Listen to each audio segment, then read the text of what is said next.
لله وكفى وسلام على عباده الذين اصطفى خصوصا على أفضلهم وخاتم النبيين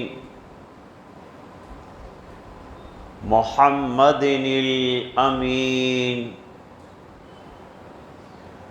وعلى آله وصحبه أجمعين أما بعد أعوذ بالله من الشيطان الرجيم بسم الله الرحمن الرحيم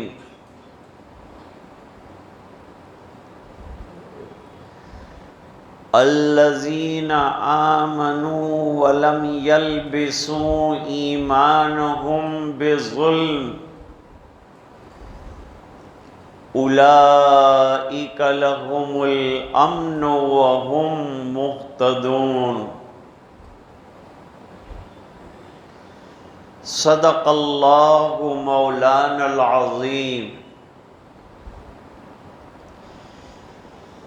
اللهم صل على سيدنا محمد وعلى آل سيدنا محمد وبارك وسلم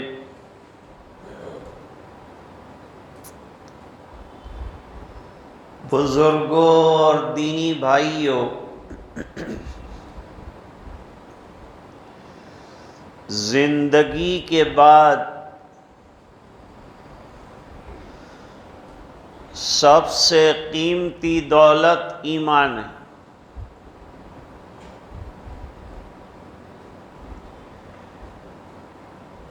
اور ایمان میں دوام چاہیے۔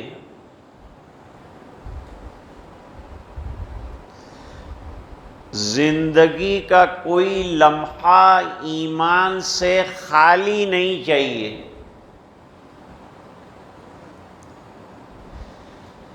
تصدیق کے ساتھ سونا، تصدیق کے ساتھ اٹھنا۔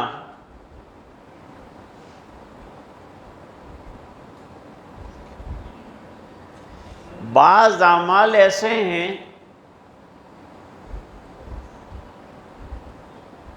جو وقتی طور پر کیے جاتے ہیں اور بعد میں ختم ہو جاتے ہیں۔ جیسے نماز پڑھ رہے تھے ہم لوگ، جب تک پڑھ رہے ہیں نماز عبادت ہے، ختم ہو گئی نماز، یہ عمل ختم ہو گیا، اس میں تسلسل نہیں۔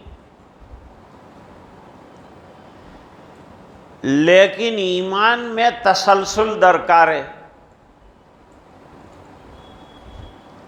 سوتے وقت بھی ایمان چاہیے، اٹھتے وقت بھی ایمان چاہیے، اور دن کے ہر موڑ پر اور ہر وقت ایمان چاہیے، اور اعمال میں بھی ایمان چاہیے۔ تو ایمان تسلسل کا متقاضی ہے۔ اس لیے قرآن کریم میں فرمایا بس ایمان کا خیال رکھو، یا ایھا الذین آمنوا آمنوا، اے ایمان والو، ایمان پر تسلسل چاہیے، ایمان پر مداومت چاہیے۔ کوئی لمحہ تمہاری زندگی کا ایمان سے خالی نہیں چاہیے۔ اور اس کے لیے مختلف اوقات میں مختلف اعمال بتائے، وہ اعمال کرتے رہو تو تسلسل باقی رہے گا۔ اس لیے رات کو سوتے وقت دعائیں بتائی کہ ایمان کی سلامتی کے ساتھ سونا ہے، اور صبح میں اٹھنے کے بعد دعائیں بتائی کہ ایمان کی سلامتی کے ساتھ اٹھنا ہے۔ اور ایمان کا تسلسل لبے گور ہے۔ دنیا سے جاتے جاتے بھی ایمان کی سلامتی مطلوب ہے تو کامیاب ہوگا، ورنہ ناکام ہو جائے گا۔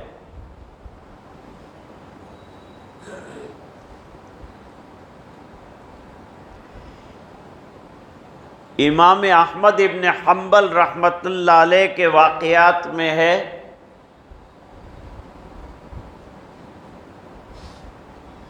کہ ان کا آخری وقت تھا،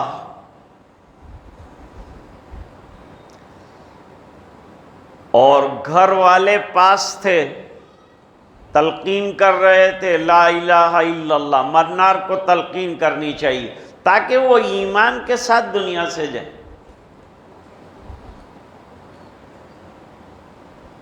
لیکن اللہ والوں کو آخری دم تک اللہ تعالیٰ ہوش حواس دیتے ہیں۔ کیوں دیتے ہیں؟ علماء نے لکھا کہ جب آدمی کی زندگی قرآن کی تلاوت کرتے ہوئے گزرتی ہے تو آخری وقت تک اس کا دماغ صحیح رہتا ہے، قرآن کی برکت سے۔ ہمارے مفتی لاجپوری صاحب رحمۃ اللہ علیہ 100 سال کی زندگی اور عمر اس سے بھی زیادہ پائی۔ ان کا عالم یہ ہے کہ بینائی چلی گئی ہے، لیکن کوئی سلام کرتا تو پہچان لیتے تھے کہ فلان صاحب آئے، اور قرآن پڑھتے رہے زندگی بھر، اور آخری وقت میں قرآن پڑھ نہیں سکتے تھے تو سنتے سنتے گئے۔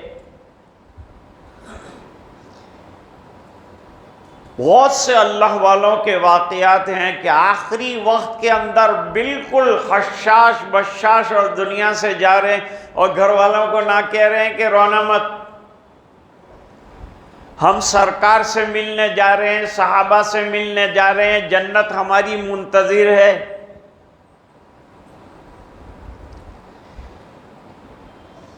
تو امام احمد ابن حنبل رحمۃ اللہ علیہ وہ لا الہ الا اللہ کی تلقین کر رہے ہیں، اور جواب میں کہہ رہے ہیں کہ نہیں ابھی نہیں۔ اور لوگوں کو تعجب ہوتا کہ بالکل آخری وقت ہے اور فرما رہے ہیں ابھی نہیں، تو اب نہیں تو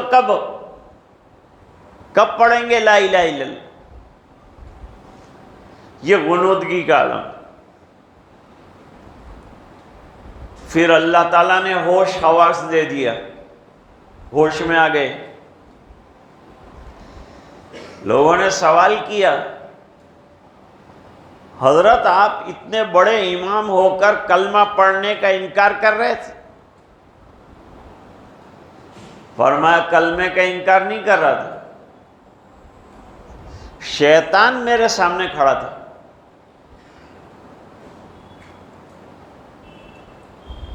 ابھی اخبار میں آیا ہے کہ ڈومس کے اندر پولیسوں کو جنات نظر آئے۔ وہ جنات سے کیا کام ہے؟ ان کو جنات نظر آئے 10 فٹ کا۔ کیا کیا خبریں دیتے ہیں آج کل اخبار میں، اور پھر کچھ کہنے کے لیے تیار بھی نہیں ہے کہ کیا دیکھا۔ کچھ دیکھا ہوگا تو بتائے گا نا۔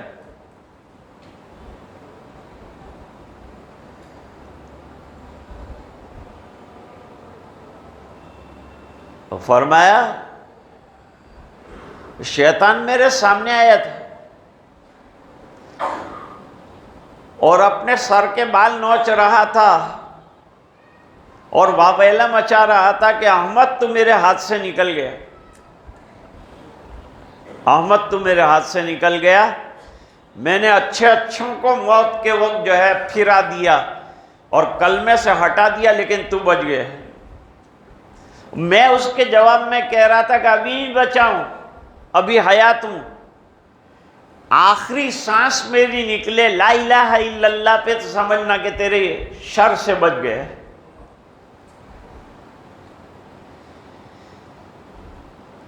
تو شیطان کی کوشش کیا ہے؟ شیطان کی کوشش یہ ہے کہ آخری دم تک جو کیے ہوئے اعمال ہے اس کے اوپر پانی پھیر دیا جائے۔ یہ بھی اللہ تعالیٰ کا نظام حکمت ہے۔ کیا نظام حکمت کہ شیطان کو اللہ تعالیٰ نے اجازت دے دی کہ جا تیرے کو جتنے لوگوں کو میرے گمراہ کرنا ہے کر دے، جو میرے ہوں گے ان کو میں سنبھال لوں گا، جو تیرے ہوں گے تیرے ساتھ چلیں۔ تو شیطان کو ورغلانے کی اجازت دی۔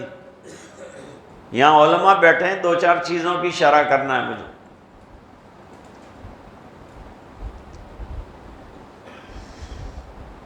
شیطان، اس کا نام عزازیل تھا۔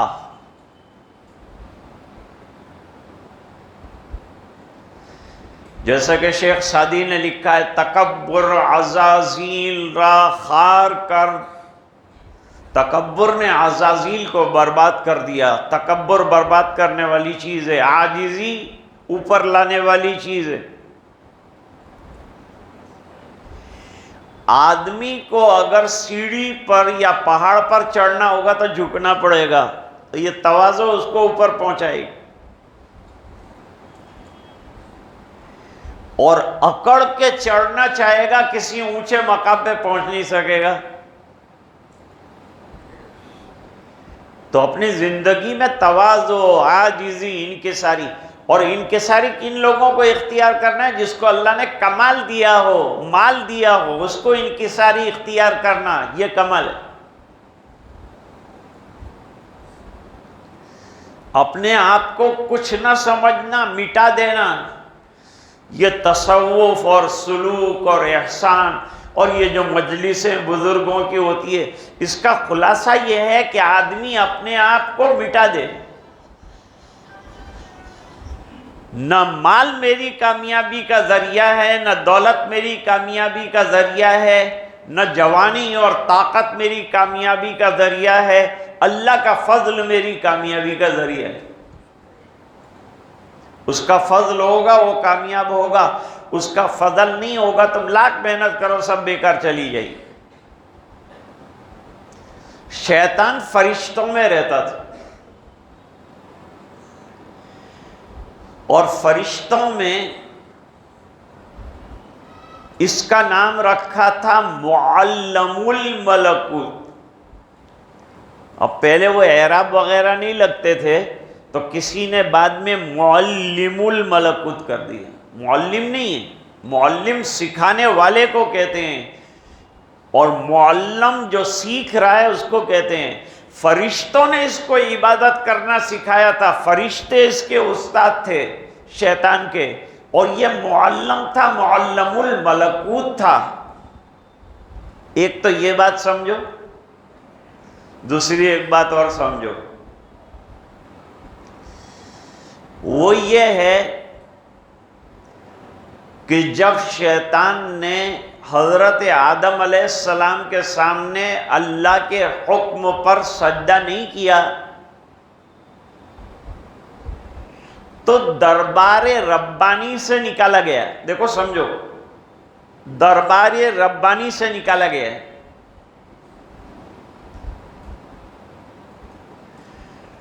اور دوسرے درجے میں جب حضرت آدم اور حوا کو ورگلایا تو آسمانوں سے نکال دیا گیا، زمین پہ ڈال دیا گیا۔ پہلے جنتوں میں تھا، پھر آسمانوں میں آیا، اور آسمان میں ورگلایا تو نتیجتاً دنیا میں آیا۔ اب سنو، شیطان کا سب سے محبوب مشغلہ کیا ہے؟ آج کے جو فلم والے ہیں، ان کے جو ہیرو ہیں، ہیروئنیں ہیں، ان کا ایک ہی کام ہے، دنیا کو ننگا کرنا، عریانیت، لباس ایسے ٹائٹ قسم کے لائے جائیں کہ پہننا اور نہ پہننا برابر ہو جائے. شیطان کا سب سے محبوب تبلیغی عمل لوگوں کو ننگا کرنا ہے. شیطان یہ کرتا ہے. شیطان نے حضرت حوا اور حضرت آدم سے وہ دانہ گندم، یہ تو دانہ گندم تو میں کہتا ہوں قرآن میں نہیں ہے، قرآن میں شجر ہے. کون سا شجر ہے اس کا پتہ نہیں، اس کی تحقیق میں پڑھنے کی ضرورت بھی نہیں، لیکن زیادہ تر علماء دانہ گندم کہتے ہیں. ایک دانہ گندم کے لیے حضرت آدم بدنام ہے، بدنام ہے، بدنام، ابھی تک بدلہ نہ رخے گردش ایام، ابھی تک شاعر بھی یہی کہتا ہے.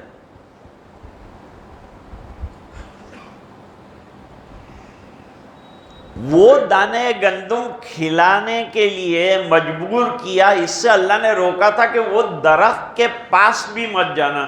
دانہ کھانے کی بات تو دور ہے، درخت کے پاس بھی نہیں جانا. لیکن شیطان جو ہے ورغلاتا رہا یہاں تک کہ حضرت حوا اور حضرت آدم علیہ السلام نے وہ پھل کھا لیا. ان کو یوں کہا تھا کہ اگر تم نے جو کھا لیا تو جنت میں ہمیشہ کے لیے تمہارا قیام ہو جائے گا. لیکن معاملہ ہو گیا الٹا، کہ وہ شیطان کا کام فحشا کا پھیلانا ہے، برائیوں کا پھیلانا ہے، خرابیوں کا پھیلانا ہے، بدعمالیوں کا پھیلانا ہے. جہاں کوئی بدعملی آپ دیکھیں تو سمجھ لو کہ شیطان یہاں موجود ہے. جہاں کوئی کوتاہی اور غفلت دیکھو تو سمجھ لو کہ یہاں شیطان موجود ہے. حضور پاک صلی اللہ علیہ وسلم ایک سفر میں گئے. صحابہ کرام تھک گئے تھے، رات کا آخری وقت تھا. یہ نیند کا بڑا اچھا وقت ہوتا ہے. صحابہ کرام نے درخواست کی کہ رات کا آخری وقت ہے، سرکار آرام کر لیا جائے. آپ صحابہ کی بات اور مشورہ بھی مانتے تھے، ایسا نہیں کہ اپنی چلاتے تھے. آپ نے فرمایا ٹھیک ہے رات کو آرام کر لیتے. سب نے اپنے اپنے خیمے تان لیے. بھائی لیکن مسئلہ ہے، صبح کی نماز میں کون اٹھے گا؟ آخری رات میں سو تو رہے ہیں، لیکن صبح کی نماز میں اٹھے گا کون اور اٹھائے گا کون؟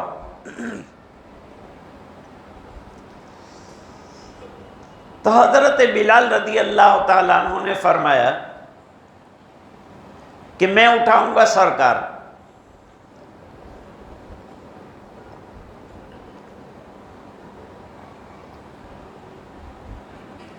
اور اپنی سواری کو ٹیک لگا کر آفتاب جہاں سے نکلتا ہے اس طرف منہ کر کے سو گئے، لیٹ گئے. سب صحابہ سے کہا تم لیٹ جاؤ، آرام کرو، میں اٹھا دوں گا. یہ میں آئی، میں اٹھاؤں گا. حضرت شیخ نے لکھا ہے الابواب والتراجم میں کہ بلال کی میں کی وجہ سے صحابہ کی نماز چلی گئی. اب انہوں نے جو اس وقت میں کہا تھا وہ بڑائی کے لیے نہیں کہا تھا، بلکہ یوں کہا تھا کہ میں اٹھا دوں گا، سب لوگ آرام کریں.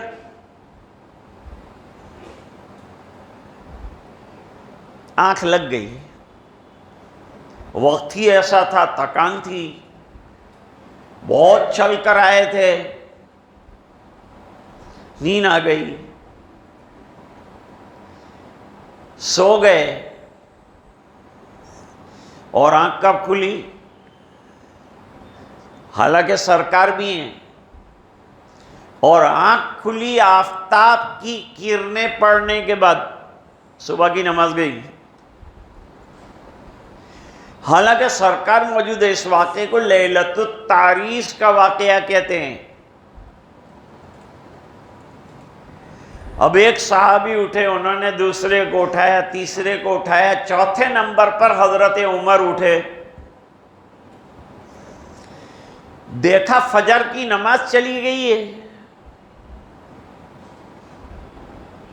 فجر کی نماز چلی گئی تو بڑی اہم نماز، سرکار موجود ہے، نماز چلی گئی۔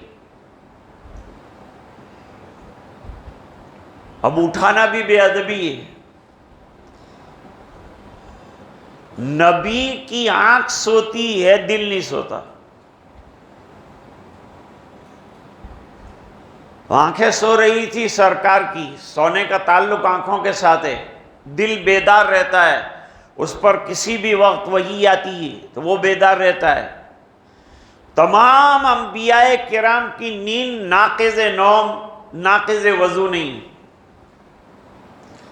نبی سو جائے تو وضو نہیں جاتا۔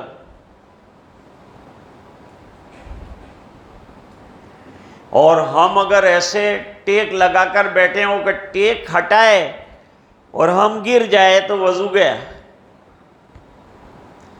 لیٹ کر سوئے اور مفاصل ڈھیلے ہو گئے اور خروج ری کا مظنہ ہو گیا کہ ہوا نکل گئی ہوگی، یہ ہمیں یقین نہیں ہے تو وضو گیا۔ مسائل کو یاد کیا کرو، سمجھا کرو، اور مسائل سننے کو ملیں گے علماء سے بیانات میں۔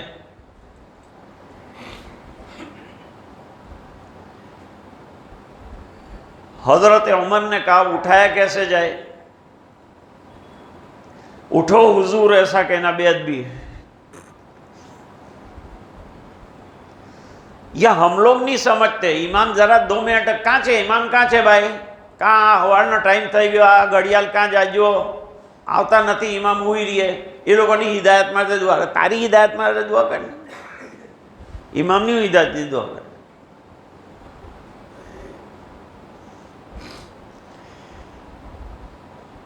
تو اب پکارنا شروع کیا، اللہ اکبر اللہ اکبر اللہ اکبر اللہ اکبر۔ سب ہڑبڑا کر اٹھے اور سرکار بھی اٹھے، ارے بھائی صبح کی نماز ہو گئی،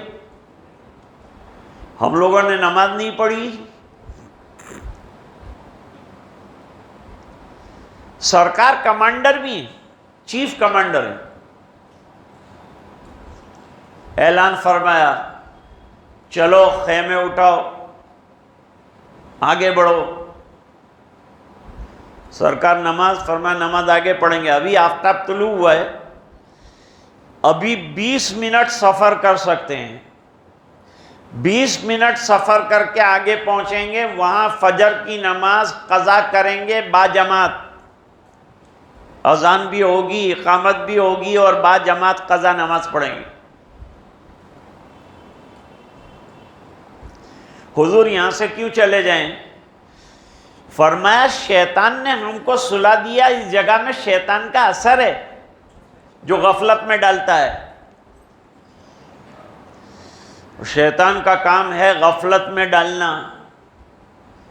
ننگے پر ڈالنا۔ جیسے ہی دانے گندم کھایا، پھل کھایا، دونوں حضرات کے کپڑے اتر گئے، بجائے اس کے کہ جنت میں قیام ہوتا، جنت سے نکلنے کا آرڈر آ گیا، نکل جاؤ، تم نے ہمارا حکم توڑا ہے۔ حضرت آدم کا عصیان اور گناہ کیا ہے؟ نسیان۔ علماء نے لکھا کہ حضرت آدم علیہ السلام کی نافرمانی کیا ہوئی؟ عصا آدم ربہ فغوا۔ حضرت آدم علیہ السلام نے کوئی لمبی نہ چوڑی، ہم لوگ جو نافرمانیاں کرتے ہیں، گناہ پہ گناہ کرتے ہیں اور ڈکار بھی نہیں لیتے، ایسا نہیں کیا تھا، خالی اتنا کیا تھا کہ نہ کہا تھا کہ وہ پھل مت جانا پاس اس کے، وہاں چلے گئے کھا لیا، اتنا سا کام کیا۔ اس لیے علماء نے لکھا کہ بھول گئے حضرت آدم، یہی ان کی نافرمانی رہی۔ اور سزا کتنی بڑی جو ہم لوگ کاٹ رہے ہیں، دنیا میں آئے۔ اللہ کی طرف سے آرڈر آیا your time is finished. In the paradise, آپ کا جنت میں رہنے کا ٹائم فنش. اب کہاں رہنا ہے ہم کو؟ اب کہاں تمہارے لیے دنیا پہلے سے سجائی، دنیا پہلے سے سجی ہوئی تھی. پہلے دنیا میں کون آیا؟ پہلے جنات آئے. جنات ایک مخلوق ہے، یہ یاد رکھو. اور یہ مخلوق کا موجود ہونا اور بڑی تعداد میں ہونا یہ قرآن سے اور حدیث سے ثابت ہے. پہلے وہ لوگ رہتے تھے دنیا میں، عبادتیں کرتے تھے، ان میں رسول بھیجے گئے کہ نہیں، اس میں اختلاف ہے کہ رسول جناتوں میں بھیجے گئے کہ نہیں. ایک قول یہ ہے کہ جب تک انسانوں میں رسول نہیں بھیجے گئے اس سے پہلے جناتوں کے اندر رسول بھیجے گئے ہیں. پھر جنات کے بعد نمبر آیا رجال غیب کا. جب جنات نے نافرمانیاں شروع کی تو اللہ نے رجال غیب پیدا فرمائے. رجال غیب کون ہیں؟ رجال غیب وہ ہیں جو زمین کی بھاپ سے بنائے گئے ہیں، نظر نہیں آتے. ایسے ہی رجال غیب میں حضرت خضر ہیں، رجال غیب میں سے ہیں. پھر رجال غیب کے بعد اللہ تعالیٰ نے اس سجی سجائی دنیا کے اندر حضرت آدم اور حوا کو الگ الگ جگہ پہ اتارا، بعد میں ملاقات کرائی. پھر حضرت آدم علیہ السلام کو 1000 سال کی عمر دی اور 1000 اولاد دی. یہ اللہ کا نظام ہے. تو عرض کر رہا تھا کہ شیطان کا کام ننگا کرنا ہے. جیسے ہی وہ پھل کھایا جو ممنوع تھا، حضرت آدم کے جنت والے اور حضرت حوا کے جنت والے کپڑے اتر گئے، عریان ہو گئے. اور عریان ہونے کے بعد بہت پریشان ہوئے. ننگا پا حرام ہے، ننگے رہنا حرام ہے. لباس کس حد تک پہننا ہے اس کو کوئی اور موقع پہ بیان کروں گا، اس کے مسائل ہیں. ایک تو یہ کہ بھائی نماز میں کپڑے ہونے چاہیے، یہ نہیں، آدمی کو لباس پہنا ہوا ہونا چاہیے اور ننگے رہنا بالکل ناجائز ہے. ایک قوم ہے جنہوں نے لباس چھوڑ دیا اور دیگمبر بن گئے اور ننگے گھوم رہے. اسلام اس کی ذرا بھی جو ہے ہیلپ نہیں کرتا، ہمت افزائی نہیں کرتا. نہیں، کپڑا جتنا زیادہ سے زیادہ شریعت کے قانون کے مطابق پہننا ہے پہنو. اب لباس کہاں سے لائیں؟ دنیا میں تو اللہ تعالیٰ نے لباس مستقل اتارا. اب وہ اتارنے کی بھی تاریخ ہے، اس کے لیے بھی اب وقت چاہیے. ماں دنیا میں آئے تو لباس بنایا اللہ تعالیٰ نے انسان کے لیے، طرح طرح کے لباس بنے. سب انبیاء کرام نے لباس پہنے، سب انسانوں کو لباس دیا گیا ہے. لباس انسان کی اولین ضرورت ہے. بچہ پیدا ہوتا ہے تو پہلے اس کو جو ہے کپڑا لپیٹتے ہیں، اور دنیا سے جاتے ہیں تو پھر کپڑا لپیٹتے ہیں. پہلا کپڑا اس میں بھی جیب نہیں، آخری کپڑا اس میں بھی جیب نہیں.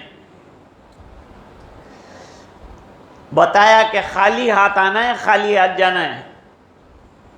بیچ میں یہ جو ہے جیب بھرنے کی اور خالی کرنے کی دماغ پاشی، اس کے لیے انسان محنت کرتا ہے.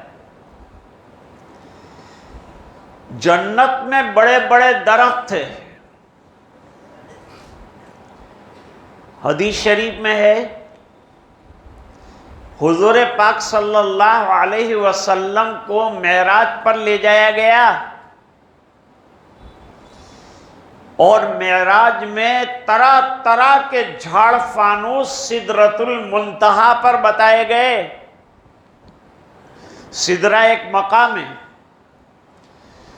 یہ دنیا جو ہے اس کی بارڈر آتی ہے سدرۃ المنتہا، وہاں جا کر دنیا کی بارڈر ختم، وہاں سے آخرت کی بارڈر شروع۔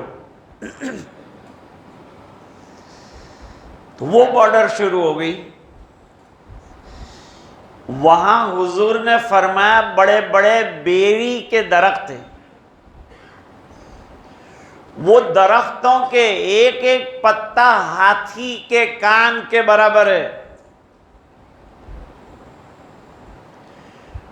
اور اس کا ایک ایک پھل مٹکے کے برابر ہے،